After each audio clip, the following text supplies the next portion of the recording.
వచ్చే ఎన్నికల్లో గెలవాలంటే ఉత్తర తెలంగాణపై మరింత ఫోకస్ పెట్టాలి అని గులాబీ పార్టీ భావిస్తోంది. బీజేపీని కట్టడి చేస్తేనే గెలుపు అవకాశాలున్నాయని లెక్కలు వేస్తోంది. కాంగ్రెస్ కంటే ఇప్పుడు కమలం పార్టీ వల్లే నష్టం ఎక్కువని బీఆర్ఎస్ లెక్కలు వేస్తోంది. సర్వేలు, వ్యూహాలు కూడా ఇప్పుడు బీజేపీనే టార్గెట్ చేసే విధంగా ఉన్నాయని గులాబీ పార్టీలో ఇన్సైడ్ టాక్. తెలంగాణలో వచ్చే ఎన్నికల్లో గెలిపే లక్ష్యంగా గులాబీ పార్టీ ఇప్పటి నుంచే వ్యూహాలకు పదును పెడుతోంది.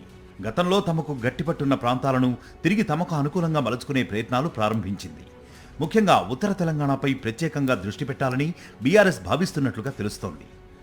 ఉత్తర తెలంగాణ రీజన్లో బీజేపీ ఓటింగ్ శాతం గణనీయంగా పెరగడం ఇప్పుడు గులాబీ పార్టీని కలవరపెడుతోంది. ఉత్తర తెలంగాణలో ఇప్పటి నుంచే బీజేపీకి చెక్ పెట్టకపోతే వచ్చే ఎన్నికల్లో తమకు నష్టం తప్పదు అనే చర్చ బీఆర్ఎస్ వర్గాల్లో జరుగుతోంది. గత ఎన్నికల్లోనూ ఉత్తర తెలంగాణలో బీజేపీ కారణంగా గులాబీ పార్టీ నష్టపోయిందనే అభిప్రాయం ఆ పార్టీ నేతల్లో ఉంది. దీంతో వచ్చే ఎన్నికల నాటికి ఉత్తర తెలంగాణలో బీజేపీని ఏ విధంగా ఎదుర్కోవాలనే దానిపై ఇప్పటి నుంచే కార్యాచరణ రూపొందిస్తున్నట్లుగా సమాచారం. ఇటీవల బీఆర్ఎస్ నిర్వహించిన పలు సర్వేలు కూడా ఇదే అంశాన్ని స్పష్టం చేసినట్లు తెలుస్తోంది.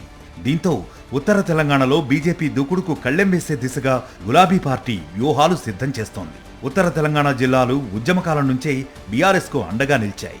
ఉమ్మడి ఆదిలాబాద్, నిజామాబాద్, కరీంనగర్, వరంగల్ జిల్లాల్లో ఒకప్పుడు గులాబీ పార్టీ తిరుగులేని ఆధిపత్యాన్ని ప్రదర్శించింది. 2014 అసెంబ్లీ ఎన్నికలు, లోక్సభ ఎన్నికలు, 2018 అసెంబ్లీ ఎన్నికల్లోనూ ఉత్తర తెలంగాణలో బీఆర్ఎస్ హవా కొనసాగింది. కానీ 2019 లోక్సభ ఎన్నికలు గులాబీ పార్టీకి ఊహించని షాక్ ఇచ్చాయి. ఆదిలాబాద్, నిజామాబాద్, కరీంనగర్ లోక్సభ స్థానాలను బీజేపీ కైవసం చేసుకుంది. ఎంపీలుగా పోటీ చేసిన కల్వకుంట్ల కవిత, బోయినపల్లి వినోద్ కుమార్ వంటి కీలక నేతలు ఓటమి పాలయ్యారు. అప్పటినుంచే ఉత్తర తెలంగాణలో బీజేపీ క్రమంగా పట్టు బిగించింది అనే చర్చ బీఆర్ఎస్ వర్గాల్లో మొదలైంది. 2023 అసెంబ్లీ ఎన్నికల్లో బీఆర్ఎస్ అధికారాన్ని కోల్పోయింది. ఈ ఓటమికి ఉత్తర తెలంగాణ జిల్లాలు కూడా ప్రధాన కారణం అనే అంచనాకు గులాబీ పార్టీ వచ్చినట్లుగా తెలుస్తోంది. ఆ ఎన్నికల్లో ఉమ్మడి ఆదిలాబాద్, నిజామాబాద్ జిల్లాల్లోనే బీజేపీ 7 అసెంబ్లీ స్థానాలను గెలుచుకుంది. ఆ తర్వాత జరిగిన లోక్సభ ఎన్నికల్లోనూ బీజేపీ నిజామాబాద్, కరీంనగర్, ఆదిలాబాద్ సిట్టింగ్ స్థానాలను నిలబెట్టుకుంది.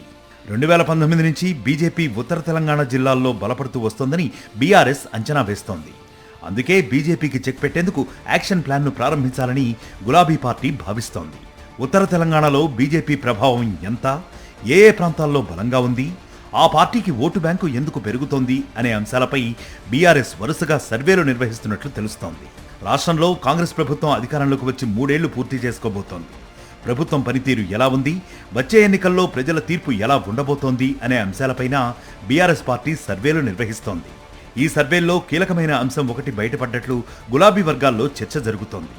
ఉత్తర తెలంగాణలో బీజేపీ ఓటు బ్యాంకును తమ వైపు తిప్పుకోగలిగితే వచ్చే ఎన్నికల్లో అధికారంలోకి రావడానికి అవకాశాలు మరింతగా మెరుగవుతాయని బీఆర్ఎస్ పార్టీ అంచనా వేస్తున్నట్లు సమాచారం. అందుకే బీజేపీని ఎరుకను పెట్టేలా నిజామాబాద్ జిల్లాలో యూరియా కొరత అంశాన్ని బీఆర్ఎస్ పెద్ద ఎత్తున చేపట్టింది. రైతు సమస్యలను కేంద్రంగా చేసుకుని ఆందోళనలు నిర్వహించింది. రాబోయే రోజుల్లోనూ ఉత్తర తెలంగాణలో బీజేపీని టార్గెట్ చేస్తూ ప్రజలను ఆకర్షించే కార్యక్రమాలు చేపట్టాలని బీఆర్ఎస్ నిర్ణయించినట్లు పార్టీ వర్గాల్లో చర్చ జరుగుతోంది. అయితే ఉత్తర తెలంగాణలో ప్రభుత్వ వ్యతిరేక ఓటు బ్యాంకు ఎటువైపు మళ్లుతుంది అన్నదే ఇప్పుడు బీఆర్ఎస్లో కీలక చర్చగా మారింది. ప్రభుత్వ వ్యతిరేక ఓటు బీఆర్ఎస్ కంటే బీజేపీ వైపు మళ్లే అవకాశం కూడా ఉందని కొన్ని సర్వేలు అంచనా వేస్తున్నట్లు తెలుస్తోంది. అందుకే ఆ ఓటును తమ వైపు మళ్లించడంపైనే గులాబీ పార్టీ ప్రత్యేక దృష్టి పెడుతోంది. గత అసెంబ్లీ ఎన్నికల్లో బీఆర్ఎస్ కు మహబూబ్ నగర్, నల్గొండ, వరంగల్, ఖమ్మం జిల్లాల్లో కలిపి కేవలం 6 అసెంబ్లీ స్థానాలే దక్కాయి. అప్పటి బీఆర్ఎస్ ప్రభుత్వంపై ఉన్న వ్యతిరేక ఓటు కాంగ్రెస్ వైపు మళ్లింది కానీ బీజేపీ వైపు మళ్లలేదన్న అభిప్రాయంలో గులాబీ పార్టీ ఉంది. ఇప్పుడు కాంగ్రెస్ ప్రభుత్వంపై ఏర్పడుతున్న వ్యతిరేకత మళ్లీ తమ వైపే మళ్లే పరిస్థితి ఉందని బీఆర్ఎస్ భావిస్తోంది.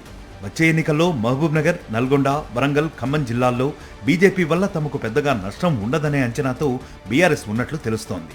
అయితే అసలు సమస్య అంతా ఉత్తర తెలంగాణలోనే బీజేపీతో ఉందని గులాబీ పార్టీ భావిస్తోంది. అందుకే అనివార్యంగా ఉత్తర తెలంగాణపైనే బీఆర్ఎస్ ఎక్కువగా ఫోకస్ పెట్టాల్సి వస్తోంది. మరి ఉత్తర తెలంగాణలో బీజేపీ ప్రభావాన్ని వచ్చే ఎన్నికల నాటికి తగ్గించేందుకు గులాబీ పార్టీ రచిస్తున్న వ్యూహాలు ఎంతవరకు వర్కౌట్ అవుతాయి? బీజేపీ ఓటు బ్యాంకును బీఆర్ఎస్ తమ వైపు తిప్పుకోగలుగుతుందా? వచ్చే ఎన్నికల కంటే ముందు బీఆర్ఎస్ ఎలాంటి వ్యూహాలు రచిస్తుందో చూడాలి.